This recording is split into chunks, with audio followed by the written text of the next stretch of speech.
Et ce qu'il a fondé, c'est la promotion de la diversité des cultures. Une diversité fondée sur l'idée que la culture relie les hommes à leur histoire, à leur territoire. Une diversité ancrée dans la reconnaissance de l'égale dignité des cultures, chaque peuple ayant un message singulier à porter au monde. Une diversité qui refuse l'uniformisation et promeut la pluralité des opinions et des croyances. Une diversité qui fait de l'éducation le levier de l'émancipation universelle. Voilà pourquoi la Convention de 2005 sur la diversité des expressions culturelles, dont nous célébrons le 10e anniversaire, est si importante à nos yeux. En soulignant que les biens culturels sont porteurs d'identité, de valeurs et de sens, cette Convention a consacré le droit souverain des États à soutenir la création artistique et à ne pas faire de la culture une marchandise. C'est la raison pour laquelle la France a toujours refusé que les services audiovisuels soient inclus dans la négociation du partenariat transatlantique entre l'Union européenne et les États-Unis. Et je vous assure que cette vigilance demeurera tout au long du processus. Cette bataille de la diversité, de l'exception culturelle, nous devons aussi la mener alors que la révolution numérique bouleverse la création, la diffusion et le partage de la valeur économique liée aux œuvres. Et là encore, la France défendra l'application du principe de neutralité technologique et demande que la Convention de 2005 puisse s'appliquer aussi aux œuvres numériques. C'est la condition indispensable pour protéger les droits des auteurs et des créateurs.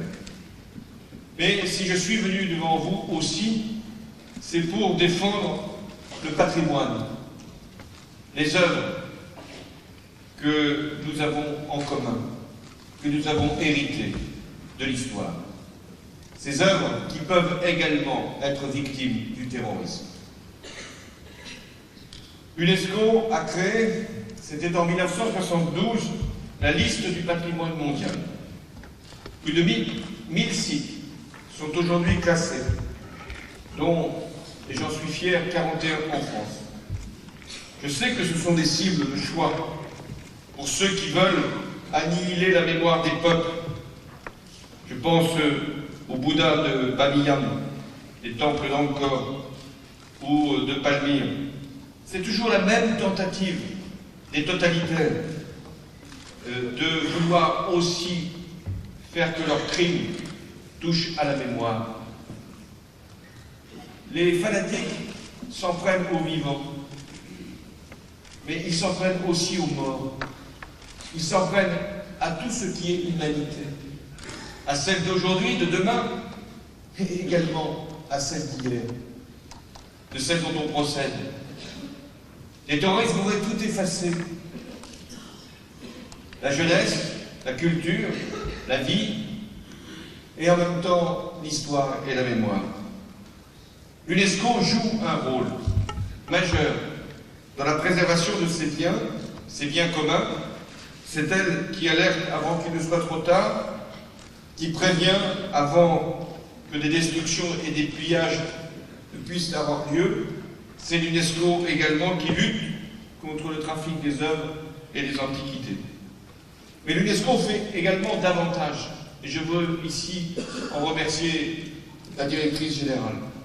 Elle participe à la réhabilitation des sites détruits ou qui ont pu être endommagés en Afghanistan, en Irak, au Mali. Je me souviens encore de notre visite avec la directrice générale, Mme Boukova. Nous étions à Tombouctou lorsque la ville a été libérée. Et nous avons constaté devant nous le saccage des mausolées, la destruction des manuscrits. Et c'est votre honneur, et c'était aussi notre responsabilité, de faire en sorte qu'en même temps que nous redonnions au Mali le retour à son intégrité territoriale, nous puissions aussi réhabiliter ce qui avait été détruit ou abîmé.